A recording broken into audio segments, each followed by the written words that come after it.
Yo, what is going on YouTube? I hope you're all well. Welcome back to BitGoss. Thank you for tuning in. My name is Callum and I am your host.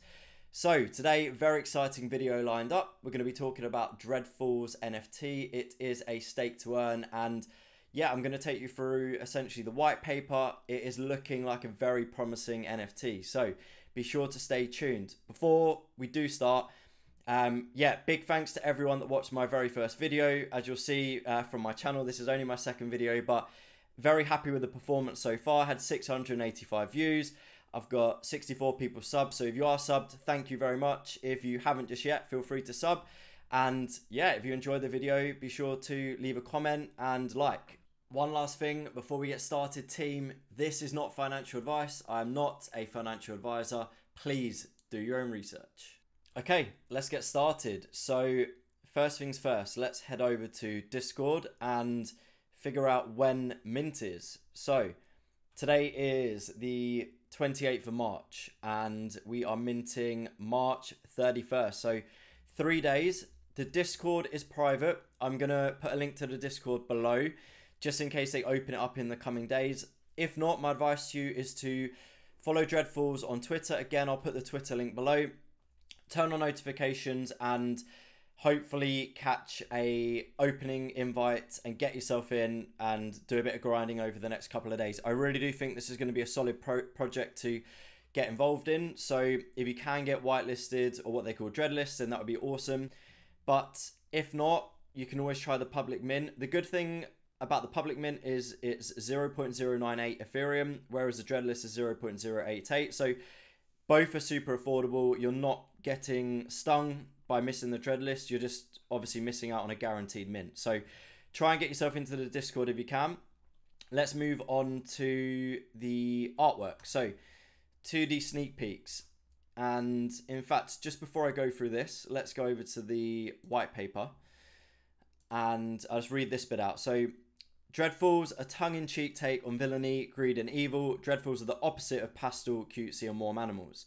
So hop back to Discord and you can see exactly that. It's really cool, it's quirky, it's different. That, you know, I haven't seen anything that's like this where it has that evil take on it. And sorry, could you say that again? No, Sorry, Siri, you I'm keep having trouble. interrupting my YouTube videos, bro. You need to chill out.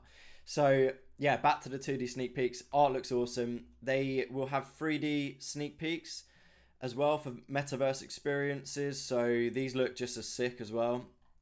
Super cool. And if we head from here to their actual website, so dreadfulz.com, let me just quickly go all the way to the top. This for me is like really nostalgic. So I used to watch a lot of Dungeons and Dragons when I was a kid. I'm in my 30s, so a good 20 plus years ago. But yeah, very, very cool website. You can click on these for like the pop outs, but everything that it says here, we are going to go through now on the white paper. So over to the white paper, I've just highlighted everything that's to me was, you know, most important. So let's go through this. So we've already gone through here in terms of the art. Again, I think that's really cool, quirky, and yeah, exactly as I've described it here. A tongue-in-cheek take on villainy, greed and evil. So at the core of Dreadfulz, we've structured our tokenomics with 3 key focuses in mind: scarcity, deflation and multi-utility, which is what you want from any stake to earn project. There's one super important and exciting thing for me about this project, which we'll come to in a little bit. But yeah, just knowing that the team have thought heavily about how the tokenomics are going to work is yeah, it's very enticing for me. So rather than providing an initial liquidity pool, the total supply of Dread will represent 100% of vault ownership, so 6.9% of primary mint, and Dread style governance 25% of royalties.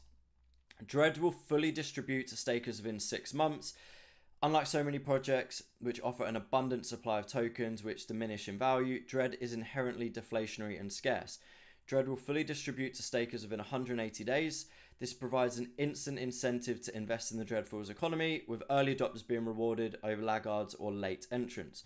Like, this to me is awesome. And if I quickly scroll down to the FAQs, because people will be asking this question here: why only 180 days when other projects distribute tokens over several years? It's our belief that 90%, 99% of projects, today won't be here in 1, 2, or 5 years. We'd rather accelerate the return of investment and make Dread scarce, deflationary, and fun than potentially end up with a token that fades away and becomes worthless. So let's head all the way back up. So I really like how they're approaching this, and again, it ties into another aspect of how they are ensuring that people aren't flipping. They want people to stake straight away, and again, we'll go into that in a little bit more detail shortly. The key point to remember here is demand over supply. So if we go down to the staking, so regardless of how many Dreadfulz are staked, Dread will fully distribute within 180 days. The less stakers, the higher your APY. So again, going back to them looking to reward people that stake immediately. Supply shock catalyst. NFTs have been overrun by a highly volatile flipping gambling culture. It's common to see newly minted projects fall below initial mint price almost immediately. You know, this is something that, especially when it's a project that has great utility and that you are investing in for long-term value, it really frustrates me when you see people flipping, and you know, that's just part of the culture.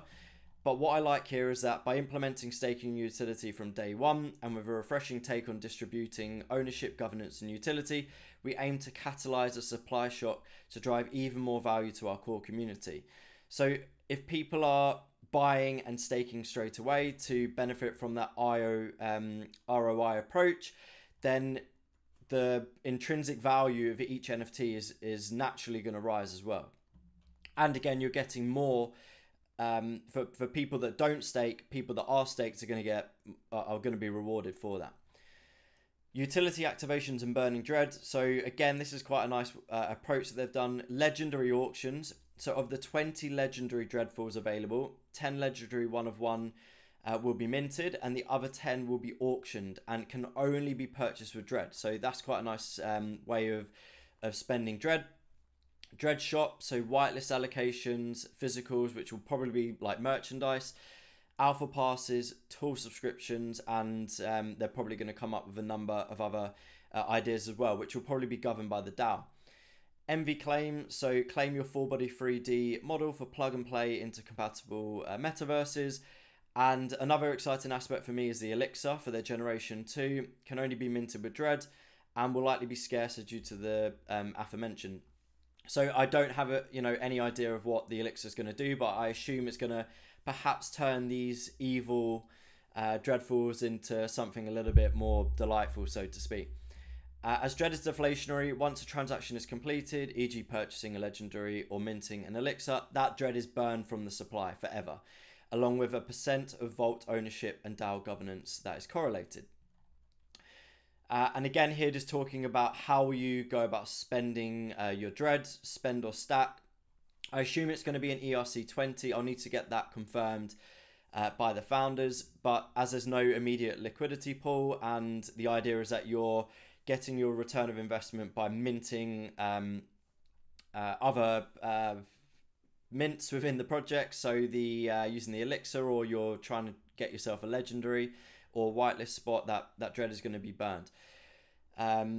So holders, must weigh up the actions to pose better risk or reward. Do I spend my Dread on a legendary? Do I use it to purchase whitelist spots, or do I mint an Elixir, which is always a nice strategy and keeps you on your feet in terms of how you want to play the game.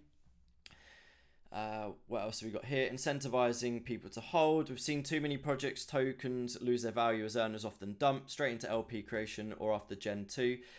We seek to minimize this by connecting Dread to every aspect of our ecosystem, including a stocked vault and DAO royalties wallet.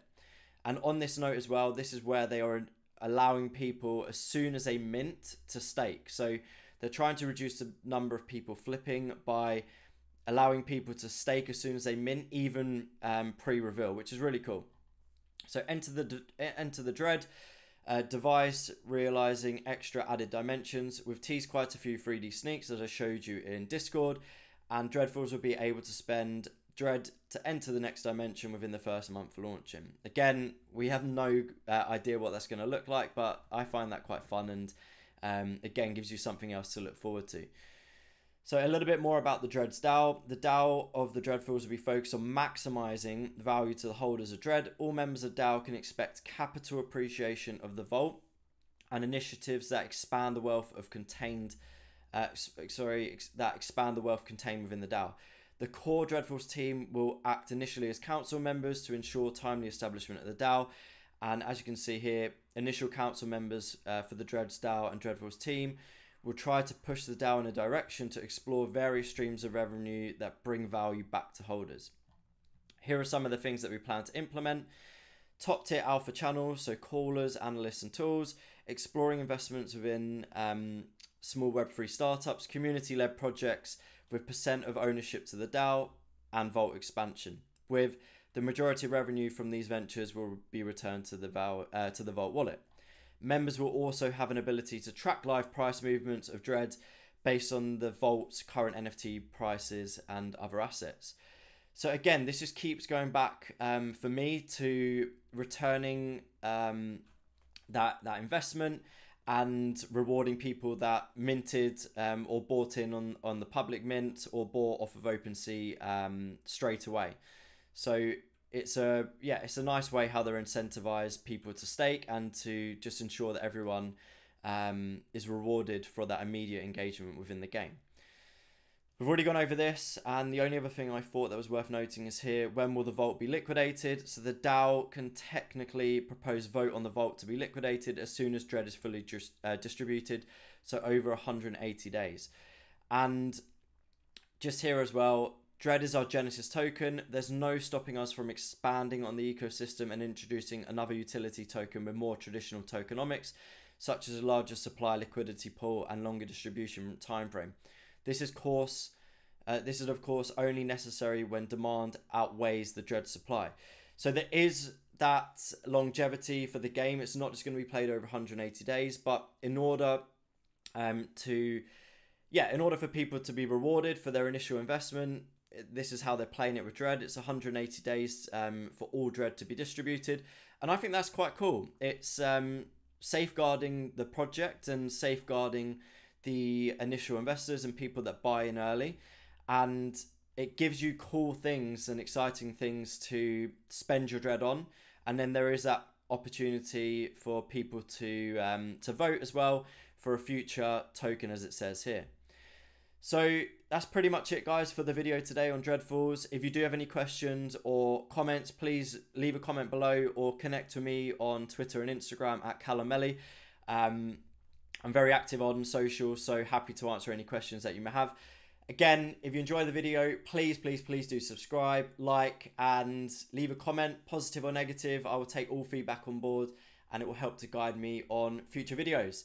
Anyway, that's all from me. Hope you enjoyed the video, and I'll catch you in the next one. Peace.